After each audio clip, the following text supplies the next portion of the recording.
여러분, 미술품 복원이란 무엇일까요?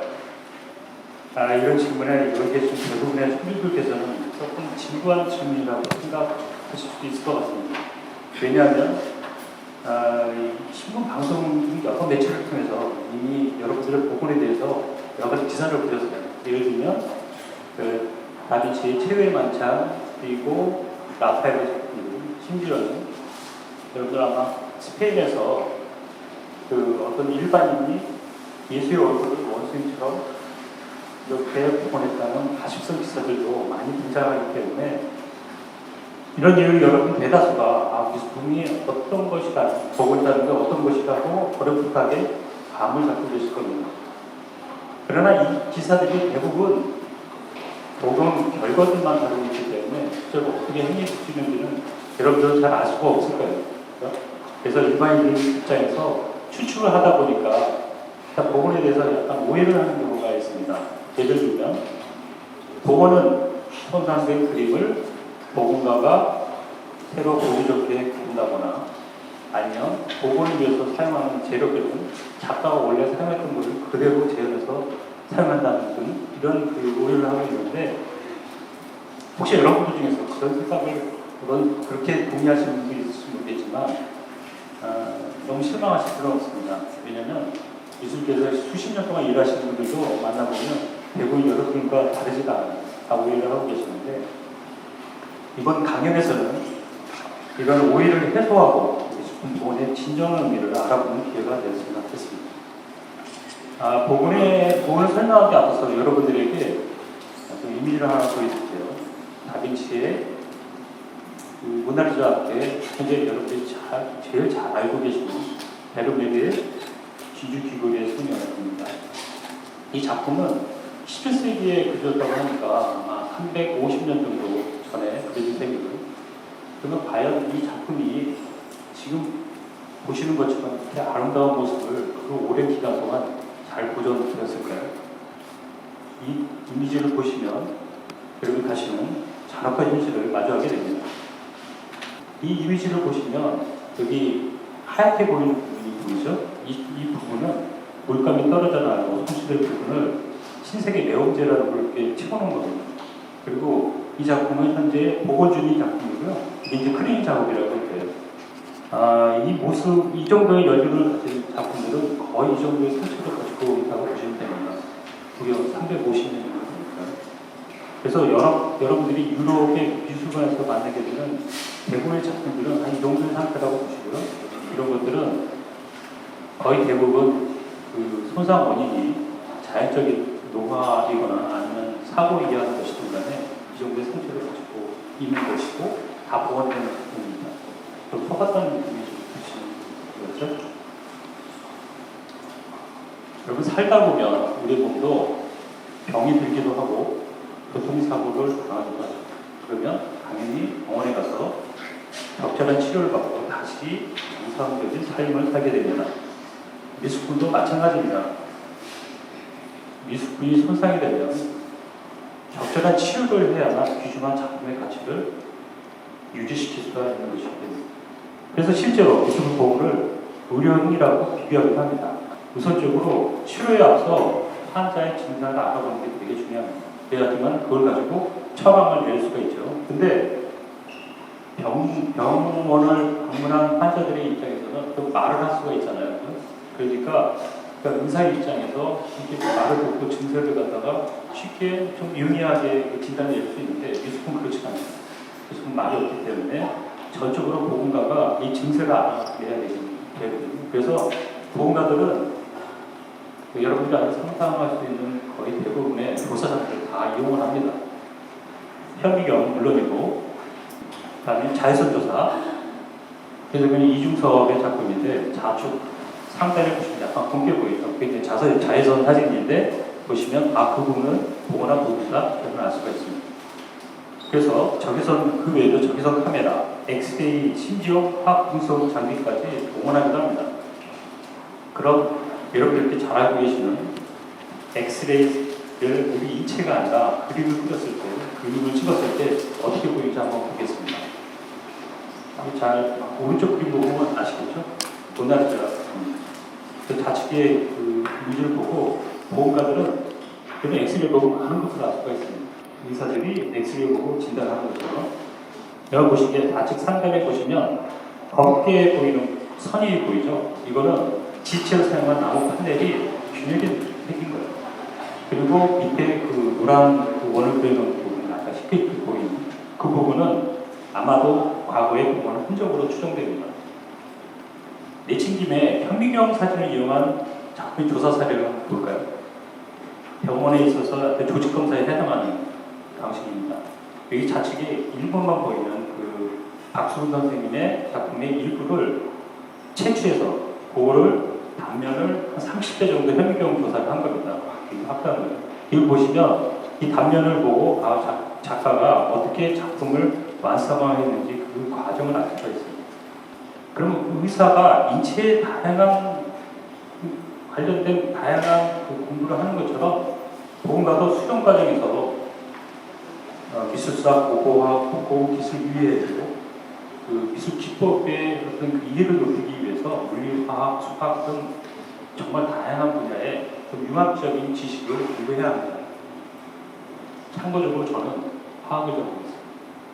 그래서 많은 분들이 여기서 이제 끌떡하시는데 많은 분들이 저를 보고 전공과 굉장히 다른 분야를 공부하고 계시네요. 그렇게 하시는 분들이 일하고 계시네요. 그런데 실상 그렇지 않습니다. 화학 지식이야말로 굉장히 필요한 분야가 보건입니다. 왜 그런지 그 이유를 예를 들어서 설명해 주겠습니다. 그래서 방보호가 치료를 위해서 여러분들이 보험가들 봤을 때 보험가들은 이 작품의 그 손상 원인이 되는 물질의 특성과 그리고 손상 원인을 찾아내는 것이 중요하지 그 방보호의 그 무시무시한 그 아우라는 별 치료에 도움이 되지 않습니다. 그래서 보험가 관심사는 작품의 아우라가 아니라 실제로 작품의 물리화학적인 재료 특성과 손상 메커니즘을 알아내는 것입니다. 다만 병원의 의사들도 마찬가지일 겁니다. 예를 들어서 여러분이 잘 아시는 배우 강동원 씨가 그 병원을 치료를 위해서 이렇게 방문했을 경우에도 의사 입장에서는 이분의 몸 역시 물론 이제 비율은 좀 다르겠죠. 그렇지만 우리와 같은 인체로 보고 정상적으로 치료하는 게 정상입니다. 왜냐하면 그 아우라가 치료에 방해가 됩니다. 실제 보건가가 보건에 앞서 마주하게 된 가장 큰 난관, 이러한 재료의 특성과 증상들이 작가마다 다 다르다는 데 있습니다. 이를 돕기 위해서 여러분이 잘 아시는 이중서 선생의 작품을 보여드리겠습니다. 이들 그들은 각자 보관 환경에 따라 매우 다양한 또 증상이 나타납니다. 이에 따라서 새롭고 적합한 보건 방법을 찾기 위해서 매번 불확실함과 마주해야 됩니다.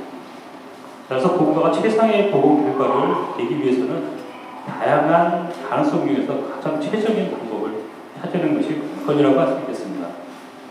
꼭 눈치채셨는지 모르겠지만 제가 이때까지 보건에 대해서 설명하면서 이 보건에 대해서 미적인 부분에 대해서 말씀을 안 드렸습니다. 왜냐하면 보건의 그 원래 목적 자체가 아름답게거나 꾸미는 게 아니거든요. 그래서 현대 보건에서 가장 중요하게 여기는 것이 뭐냐면 그 원작에 대한 존중입니다.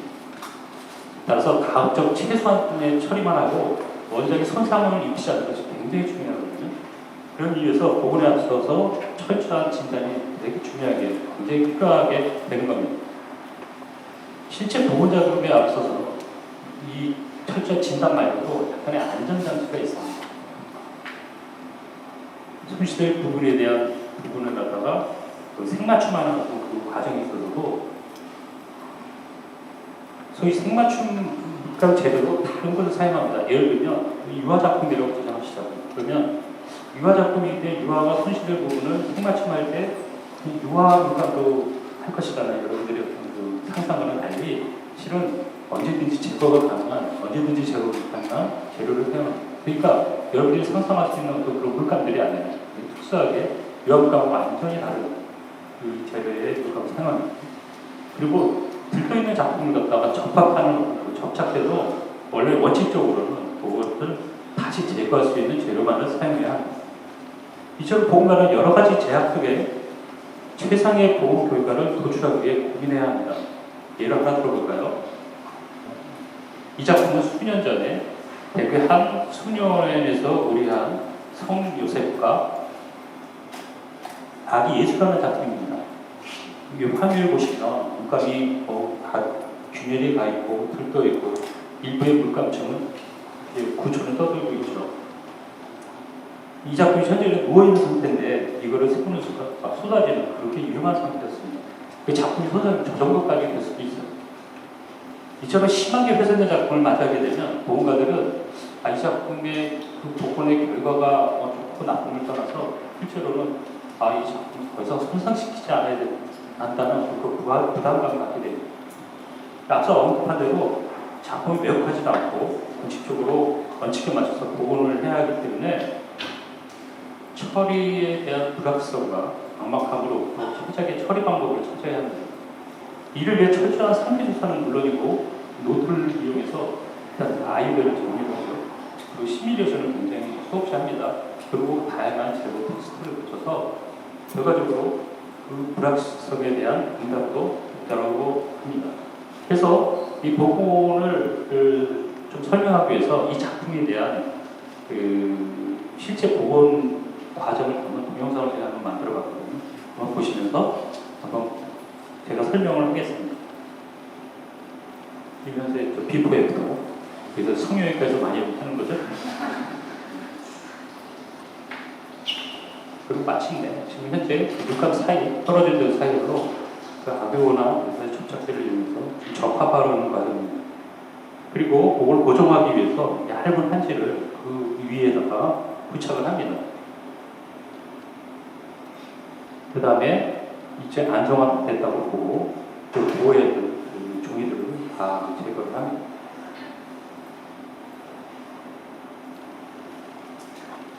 그리고 이 작업은 일단 그 지체를 사용한 캔버스는 상황이기 때문에 이를 보완하기 위해서 배적을 하려고 지금 준비 중입니다. 그 접착제는 약간 투명한 필름이 되는 시제품이 있어요. 그걸 갖다 이용해서 제 작품의 캔버스 뒷면과 새로운 천과 그 사이에 이제 접착이 된 상태에서 이제 배역을 하게 되는데 이때 사용되는 거는 여러분들 잘 아시는 그 족발 같은 거 이렇게 뽑으면 이렇게 있죠. 포장하는 거. 그런 식으로 거의 석션을 걸어서 완전히 압력을 가합니다.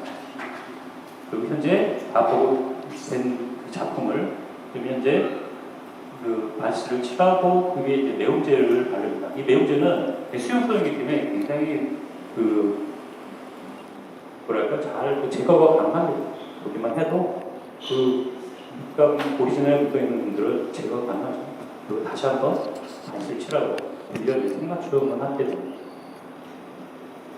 현재는 기본적으로 색을 맞춘 다음에 또 나중에 다시 더 세세하게 터치를 작품과 유사하게 만들죠.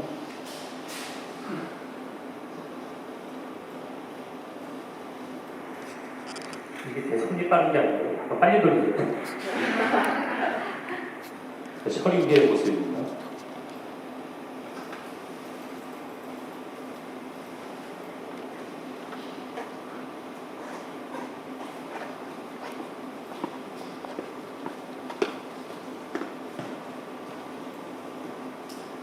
다음은 사실은 그 액자 제작인데 원래 액자 제작이 복원은 아닌데요. 이 작품이 성하다 보니까 제가 그 분위기에 맞춰서 한번 보고서를 한번 만들어봤습니다.